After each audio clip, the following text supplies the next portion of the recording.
Myntri Rangbah gejala ukonrat ke sangma laban Biang ba kacing dawa hakabaya day bat ka inline permit bat ka Jingpynrung ya ka Ktien Khasi bat Garo ha ka kernet ba pra jang kariti sensyar kari ka Shong ha ka Sorkar pedeng ha ba kren shikilat pathai kubor henin kasngi Myntri Rangbah ulaong ba ka Sorkar cela kala menture ya kirai halor kini ki arteli ki man Henry ka sinjam banwan ka Shong ha ka Sorkar pedeng ulabancher halor ka Jingdan kam jong ka Cinga terilang na barok kiliang bakentop ya kiken hun seng MP bad ka Sorkar jela ban penjur syusyu kenang ban yo ikarai ka bakloy usang ma ulapan pauru ka jingkermen bagi MP ki blasya cit thamai chunga jela kenya kren bad ki Myntri bade khmi bakentop ya Myntri ka tanat kampo yeng bad Myntri Rangbah du halor kini ki man.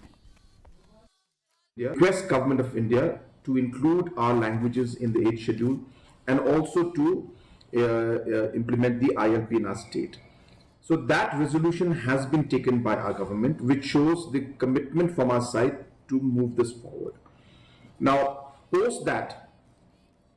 we have to now work closely with Government of India. All of us at different political levels, whether it's organizations, whether it is members of parliament, whether it is state government, everybody has to do their part, and I'm sure that everybody is doing their part.